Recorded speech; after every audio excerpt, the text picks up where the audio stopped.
Yes, sir. I would just like to ask Minister Farrakhan if he could comment on the vast gulf in the understanding and the perception between blacks and whites. And what do you think is the next step to advance this dialogue that seems to have started?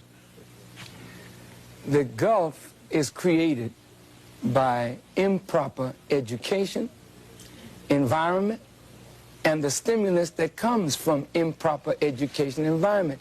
If you just look at the Constitution of the United States as a legal document that called us 3/5 of a human after we were robbed of the knowledge of self, then you look at a religion, Christianity. I'm not saying the teachings of Jesus now, but I'm talking about the way Christianity has been used. I was talking to a Catholic priest a few weeks ago, telling him how black folk were taught that our blackness is something of a divine curse, that we are the children of Ham. And Ham was one of the sons of Noah who mocked Noah in his drunkenness, and Noah cursed him. Black folk think of themselves in a servitude posture.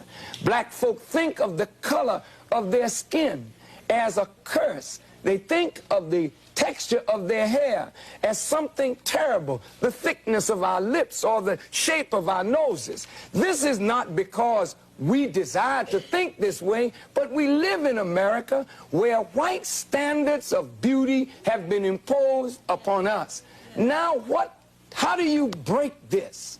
By telling the truth. The truth is, black people have a beauty that is ours. It is uniquely ours.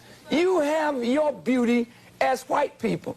As you learn to appreciate yourself and we learn to appreciate ourselves, then maybe we can appreciate one another. But truth has to be told.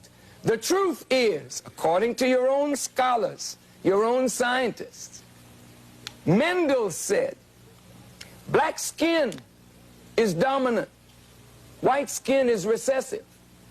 Dark eyes are dominant, light eyes are recessive.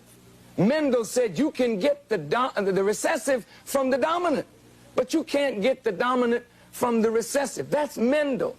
Dr. Leakey was looking for the origin of human beings. He went to Europe, but he didn't stay there long.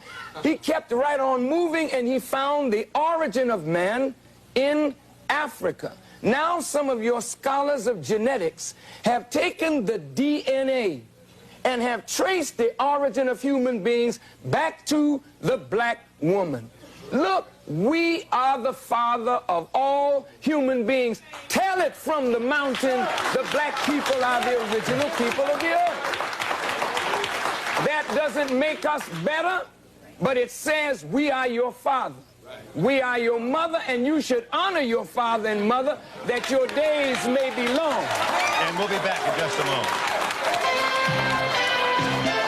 We're back with the Reverend Minister Louis Farrakhan, who sounded awful close to William Shockley on the last answer. But William Shockley was telling a falsehood while we are telling a manifest truth. And this truth, white people know, you scholars know it, but you've hidden it from black people and hidden it from your own people. So if you know that you come from us, then maybe you would respect your root a little better. Yeah. And if we knew that you came from us, maybe we would respect ourselves a lot better. So it works for both of us. It's good to know the truth. The truth will make you free.